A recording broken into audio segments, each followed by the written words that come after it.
Good morning, class. So today we are going to discuss limiting radius ratio. ठीक है? We know one thing that limiting means maximum. Radius ratio. Radius we know very well. And ratio. It means in this topic we will be discussing about the maximum ratio of the radii. Okay? कुछ ये हम पुरानी calculate कर लेते हैं. Just like मेरे पास chlorine ion and sodium ion है. Can you guess which one will be having maximum length और maximum size? अगर दिक्कत है तो आप इसको ऐसे कह दीजिए chlorine minus chlorine and chlorine plus. अगर मेरे पास कुछ ऐसे आयंस दिए गए हैं, इसमें से किसकी साइज बड़ी होगी? क्या क्लोरीन माइनस की साइज बड़ी होगी as compare to chlorine and it will be greater than as compare to chlorine plus? ऐसा क्यों होगा? क्योंकि देखिए यहां पर नंबर ऑफ प्रोटॉन्स कितने हैं? 9 9 एंड 9. नंबर ऑफ इलेक्ट्रॉन्स कितने होंगे? 10 9 एंड 8. अब ध्यान से देखिएगा यहां पर 9 पॉजिटिव चार्ज के इलेक्ट्रॉन्स को खींच रहे हैं. ठीक है, यहां पर 9 पॉजिटिव चार्ज 8 इलेक्ट्रॉन्स को खींच रहे हैं. किस केस में फोर्स ऑफ अट्रैक्शन ज्यादा होगा? डेफिनेटली यहां फोर्स ऑफ अट्रैक्शन ज्यादा. अच्छा, फोर्स ऑफ अट्रैक्शन अगर ज्यादा है तो साइज क्या होती है? छोटी होती है. तो एक बात क्लियर है कि हमेशा कैटायंस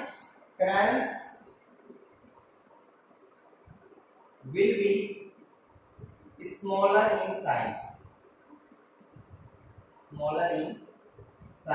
as compared to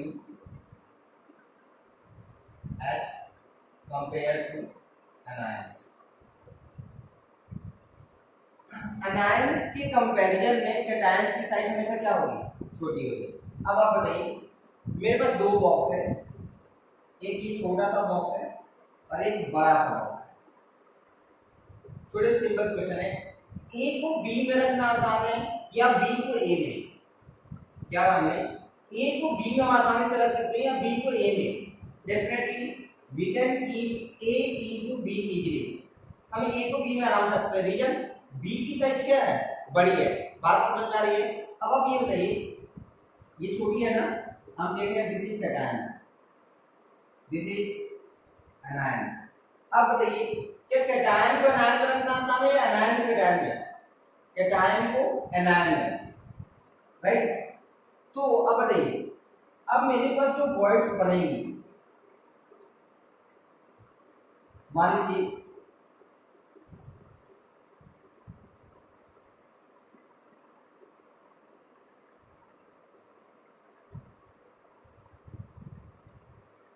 ये मेरे पास एक वॉइड बना हुआ है. ठीक है, कौन सा वॉइड होगा? ये ट्रायंगुलर वॉइड होगा, राइट? इस ट्रायंगुलर वॉइड में कैटायन को रखना आसान होगा या एनायन को? डेफिनेटली कैटायन को. क्यों? क्योंकि कैटायन की साइज क्या है? छोटी. अगर हम इसमें इस वॉइड में किसको रखते हैं? कैटायंस को, राइट? अब मैं ये बताइए ये जो है ये क्या होंगे? फिर एनायंस होंगे. यानी कि हमें सिंपल सी चीज ध्यान क्या रखनी है, वो हम अलग से लिख देते हैं. ये सब कुछ तो बस आपको समझने के लिए था. देखिए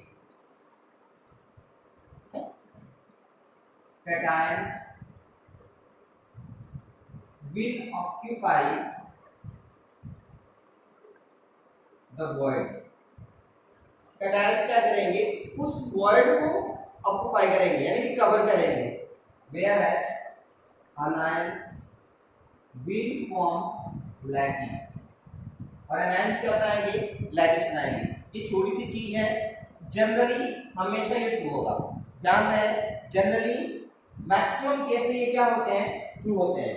अनायंस लैटिस बनाते हैं या फिर हम कह सकते हैं अनायंस पैकिंग बनाते हैं और कैटायंस क्या करते हैं? वॉइड्स को ऑक्यूपाई करते हैं. इतना समझ गए? चलिए नेक्स्ट कुछ हम डायग्राम्स बना रहे हैं, आप देखिए इसको.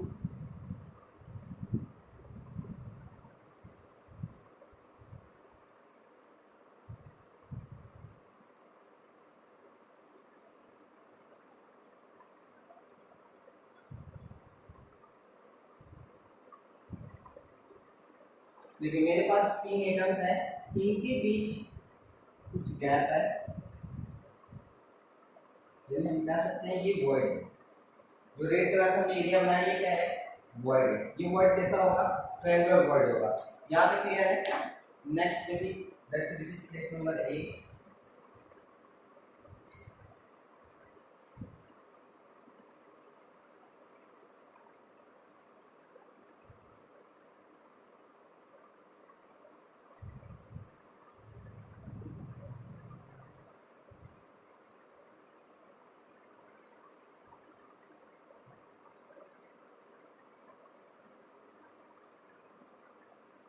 Case number B and one more case is case number C.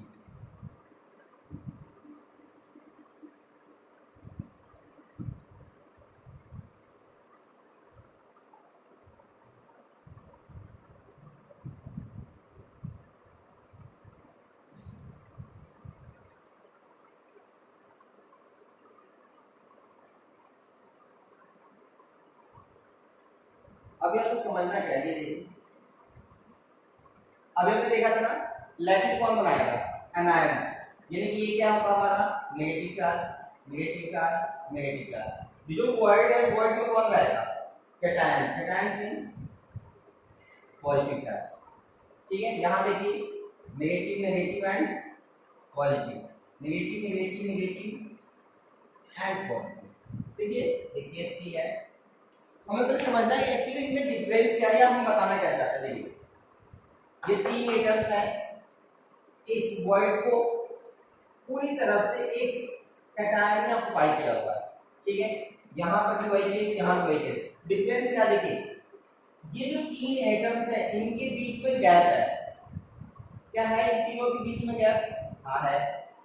इन तीनों के बीच में यानी जो एनायंस है 1 2 और 3, क्या इनके बीच कोई गैप है, नहीं, वो एक दूसरे के काफी क्लोज है। ये देखिए इसमें भी 3 एक दूसरे के काफी क्लोज है, बट इन दोनों स्ट्रक्चर में थोड़ा सा डिफरेंस है। एक बार चेक कर ले आपको वीडियो में ये चीज दिख पा रही है या नहीं। हाँ काफी छोटा सा दिख रहा है, रुकिए हम कोशिश करते हैं। हाँ ये देखिए डायग्राम छोटा। थर्ड सी केस में देखिए, जब आप ध्यान से देखेंगे तो आपको क्या दिखेगा, जो केस सी है ना इसमें जो कैटायन है जो पॉजिटिव चार्ज है वो सबको टच नहीं कर रहा है। अब देखो हम कुछ यहां से कैलकुलेट करेंगे।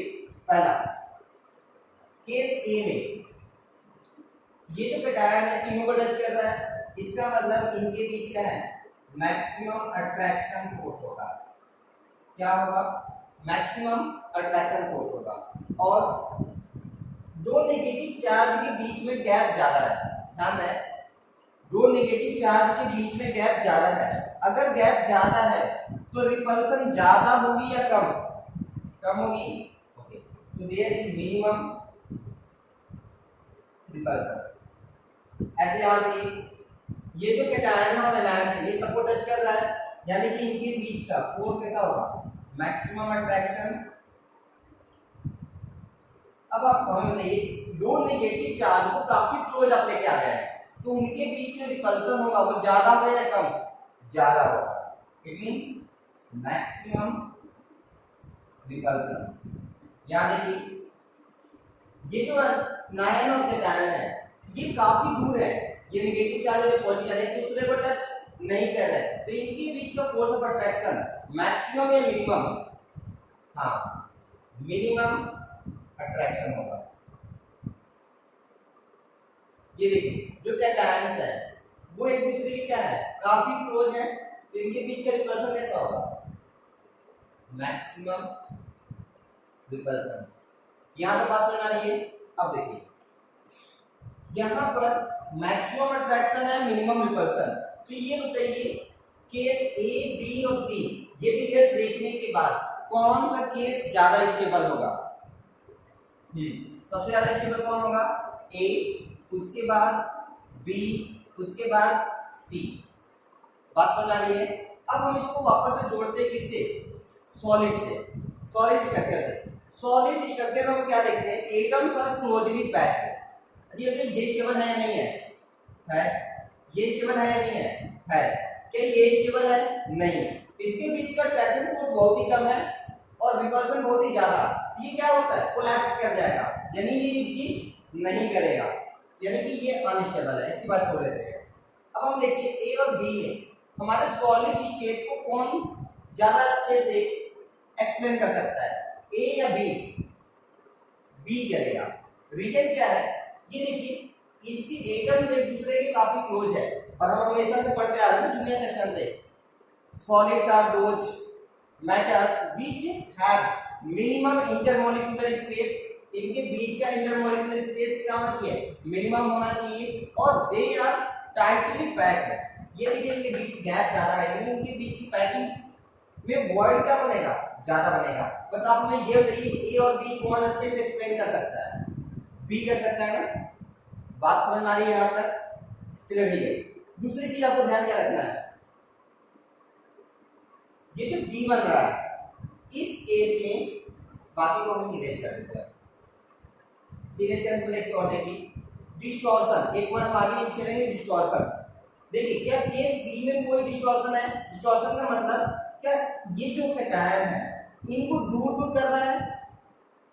नहीं ना, ये जितना गैप है उसी गैप को कंप्लीटली ऑक्यूपाई कर रहा है, यानी कि जो कैटायन है ना उसकी साइज टोटली किससे मैच करेगी? वॉइड से। थोड़ा सा भी ज्यादा नहीं होगा। क्या इस केस में ऐसा था? नहीं, ये वॉइड की गैप से ज्यादा बड़ा था, तभी तो इस सबको एटम से दूर किया। अगर ये छोटा होता तो क्या होते हैं? ये एक दूसरे के काफी क्लोज होते। तो हमें देखना है इसमें डिस्टॉर्शन नहीं था, तो बी में कोई भी डिस्टॉर्शन नहीं था। चलिए इतना हो गया होगा। आप वीडियो पॉज करके कॉपी कर लीजिएगा, हम आगे बढ़ते हैं।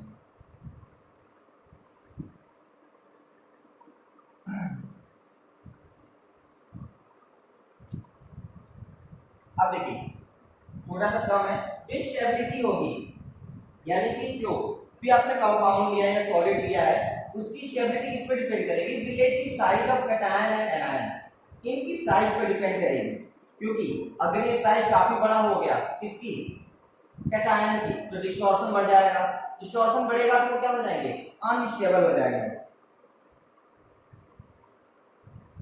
चलिए अब देखते हैं हम कुछ ये लिख लीजिए। Stability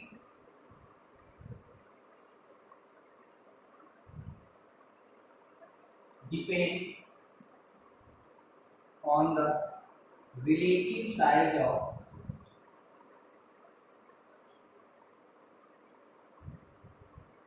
cations and anions. Stability depends on the relative size of cations and anions. Also, the type of void. The type of void, यानी कि जो void बनेगा, which a cation will occupy, which a cation, इसको erase कर दीजिए, which a cation will occupy depends on the relative size of, depends on the relative size of cations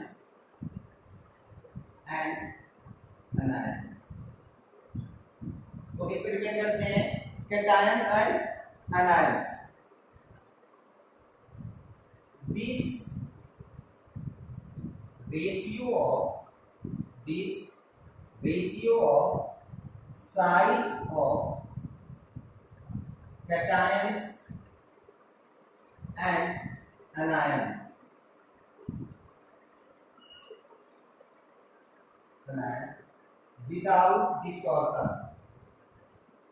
without distortion is known as limiting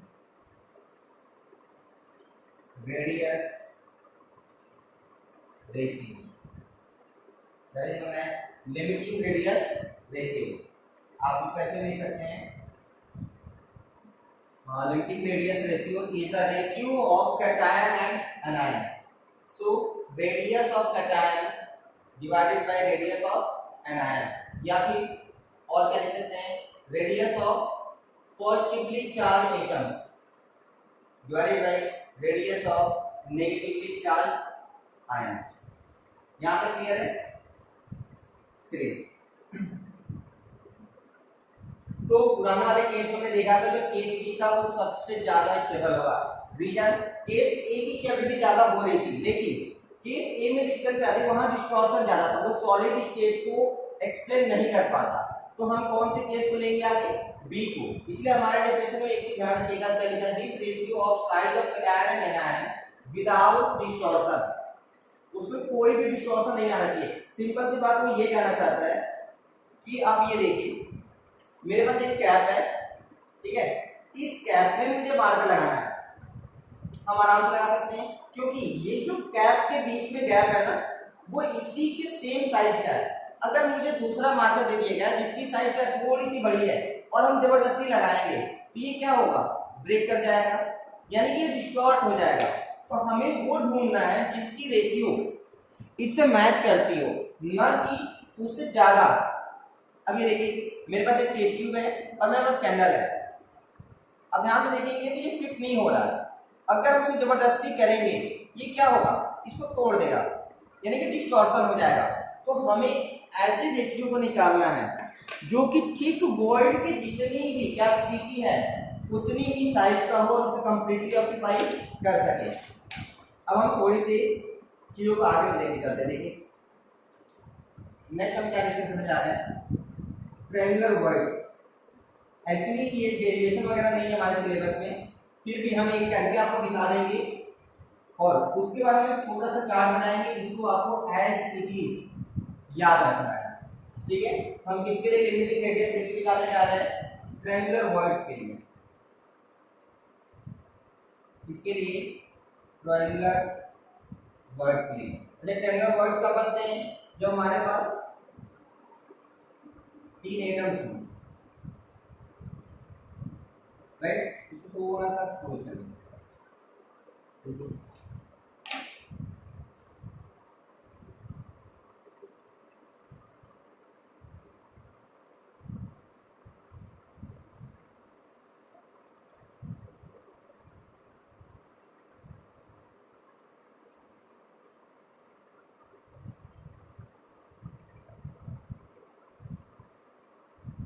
ठीक है।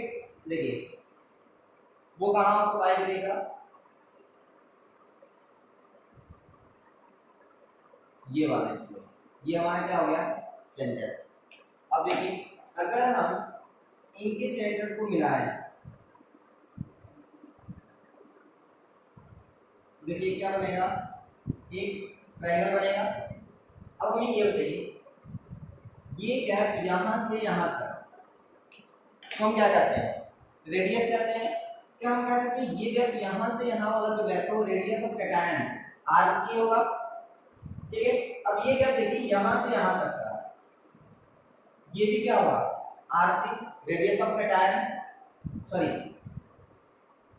Are a होगा, radius of anion. ये हमारे साथ क्या है, एनायन, नेगेटिव चार्ज है। ये देखिए, ये गैप यहां से यहां भी क्या होगा, आर ए, यहां से यहां भी r a, in the same way r a and r a. अगर हम इस ट्रायंगल की बात करें, ठीक है, तो देखिए ट्रायंगल कुछ ऐसा बन रहा है हमारा, बन रहा है। ये value r a and r a कितनी हो जाएगी, 2 आर ए, ये भी हो जाएगा 2 times of r a and 2 times of r a. R a क्या हमारा रेडियस ऑफ एनायन। अब हमें ये बताइए कैसी ट्रायंगल होगी, इक्विलैटरल ट्रायंगल होगी। क्यों इक्विलैटरल होगी, क्योंकि सारे साइड्स क्या है, इक्वल है। अगर सारे साइड इक्वल है तो आप बताइए ये एंगल्स कितने आएंगे, 60, 60 एंड 60 आएगा। ठीक है, अगर हम इस पॉइंट को दूसरा कलर यूज करते हैं, इसके सेंटर से जोड़ दें, किसके, वर्ड के, ठीक है, बाइसेक्टर है ये। अब ये एंगल कितना था, 60 था ना। अभी ये एंगल कितना बना होगा, 30 डिग्री। क्यों 30 डिग्री बना, क्योंकि ये बाइसेक्टर है, उसको हाफ हाफ बाइसेक्ट किया। अब देखिए ये गैप यहाँ से यहाँ हमने एक परपेंडिकुलर ड्रॉ कर दिया, ठीक है। ये परपेंडिकुलर है, इसका मतलब ये एंगल कितना होगा 90 डिग्री होगा। एक्चुअली ना आप इस परपेंडिकुलर को यहाँ ड्रॉ कर लीजिए, थोड़ा आसान है। देखिए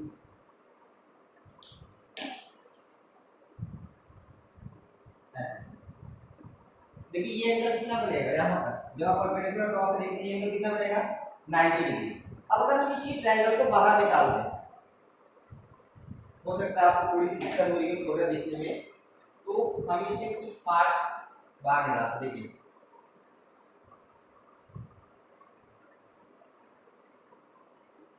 ये एंगल हमने परपेंडिकुलर ड्रॉ किया तो 90 आया है, ये एंगल बाइसेक्टर था इसलिए 30 आया है। अब देखिए ये गैप यहाँ से यहाँ हम ये वाले ट्रायंगल बाहर निकालें, ब्लैक वाली, ये साइड की लेंथ कितनी आ रही है RA, ठीक है। और देखिए सबसे इंपॉर्टेंट चीज, थोड़ा सा हमें झूम कर लेने दीजिए,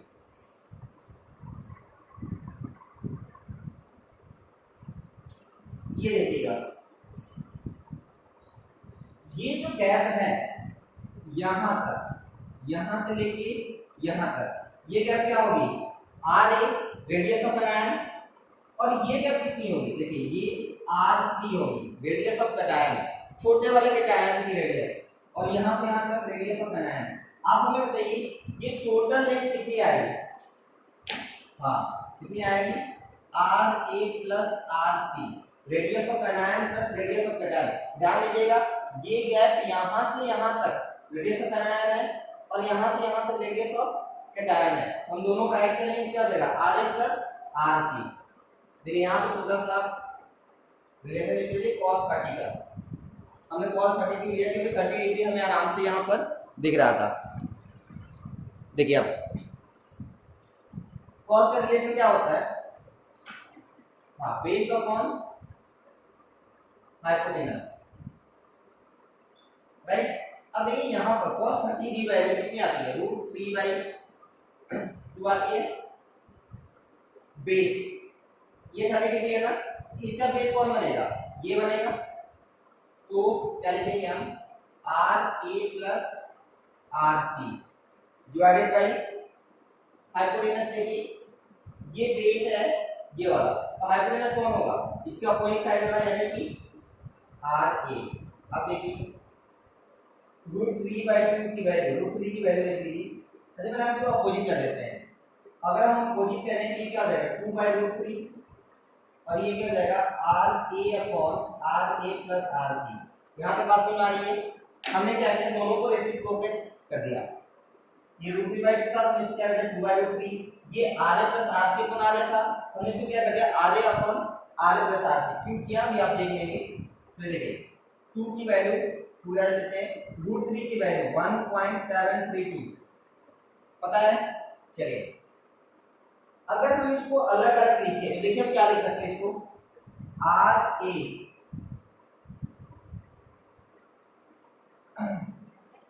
एक मिनट वीडियो चेक करें चल रही है नहीं, देखिए तो हम RA लिख रहे थे, अब हम क्या करते हैं अलग अलग करते हैं। देखिए क्या हम इसको लिख सकते हैं RA upon RA plus RC upon RA। ये देखिए जो RA है एक बार हम इसके साथ लिख देते हैं और एक बार यही RA इसके साथ, देखिए ये RA और RA कैंसिल हो जाएगा, क्या मिलेगा 1, इट मींस इज 2 अपॉन 1.732। अगर इस 1 को हम राइट हैंड साइड से लेफ्ट में लेके आए तो क्या हो जाएगा -1, यहाँ क्या बचेगा RC अपॉन RA। यही तो हमें चाहिए, लिमिटिंग रेडियस रेशियो क्या होता है radius of cation divided by radius of anion. चलिए इसको देखते हैं, एलसीएम लेंगे 1.732 आएगा, यहाँ 2 माइनस यहाँ मान लीजिए डिवाइड करेंगे तो 1.732 आ जाएगा, ये upon RC sorry equal to RC upon RA। ये हम सब्ट्रैक्ट करेंगे तो देखिए कितना आएगा 8 6 2 आएगा, यहाँ पर 0.268 upon 1.732 is equal to RC upon RA। अगर इस वैल्यू का आगे आप सॉल्व करेंगे तो ये वैल्यू कुछ 0.155 आएगा, कितना आएगा 0.155। आपको ध्यान रखना है हमें कोई डेरिवेशन नहीं करना है, हम चार्ट बनाएंगे, हमें उस चार्ट से चीज़ों को याद रखना है बस। तो ऐसे करके हम इस वैल्यू को निकाल सकते हैं।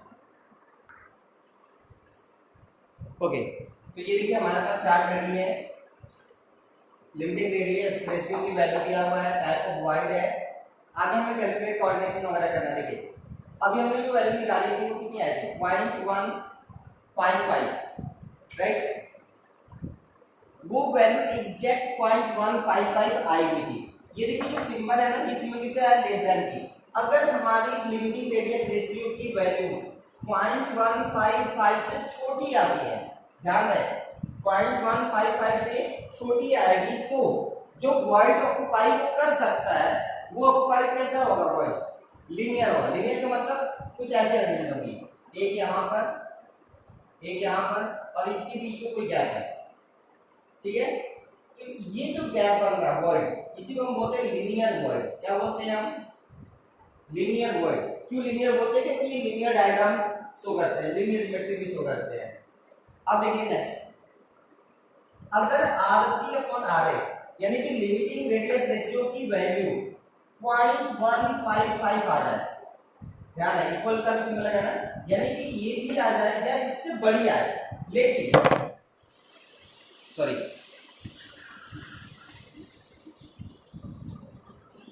लेकिन 0.225 से छोटी हो,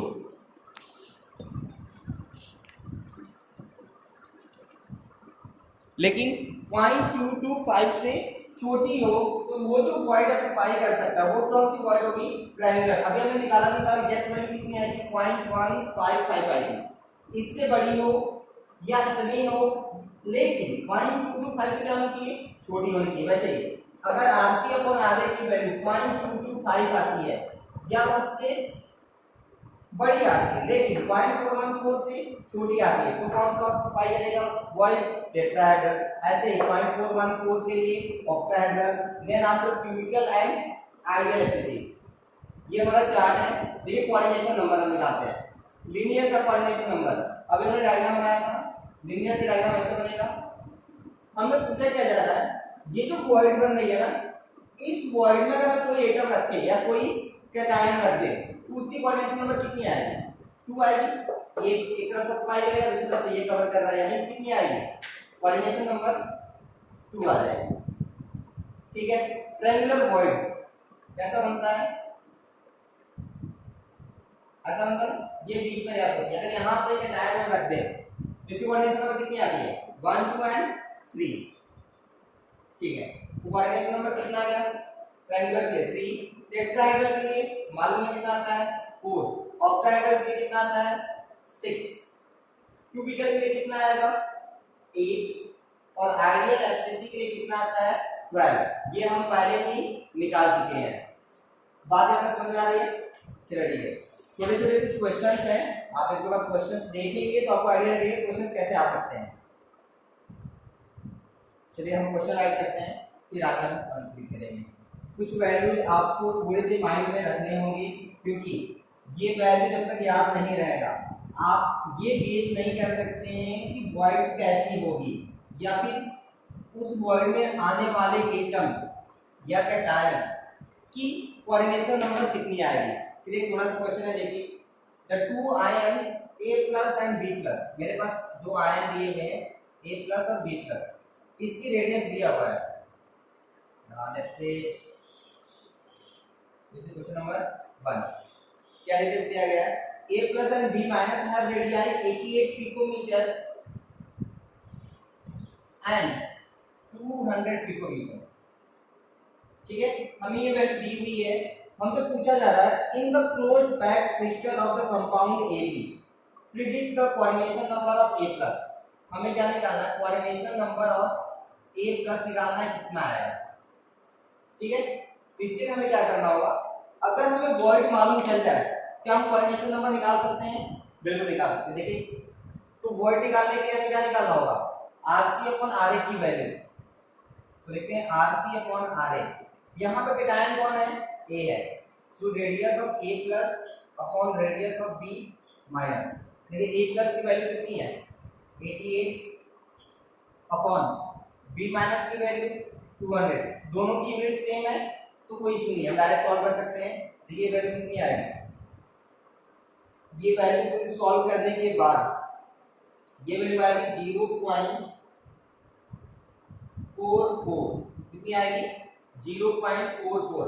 अब ये वैल्यू देखिए और अपने चार्ट से जो भी आपने नोट किया था वहां पे मैच करेंगे तो ये जो वैल्यू है RC upon RA is equal to 0.44, it is greater then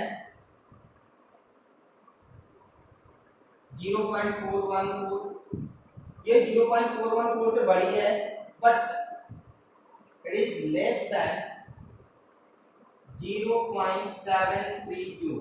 देखिए ये वैल्यू क्या है 0.732 से छोटी है। आप बताइए ये कौन से वॉइड को ऑक्युपाई कर सकता है? Yes, this can occupy octahedral void, octahedral void. आप बताइए ऑक्टाहेड्रल वॉइड के लिए कोऑर्डिनेशन नंबर कितना आता था 6, सो द आंसर इज 6। ऐसे अलग अलग टाइप के छोटे छोटे क्वेश्चंस बन सकते हैं, तो आपको इनको निकालना है, प्रैक्टिस करना है, फिर हो जाएगा। बात समझ आ रही है? तो नेक्स्ट हम कुछ आपको होमवर्क भेजेंगे, आप प्रैक्टिस करिएगा, फिर आगे कंटिन्यू करेंगे। Thank you.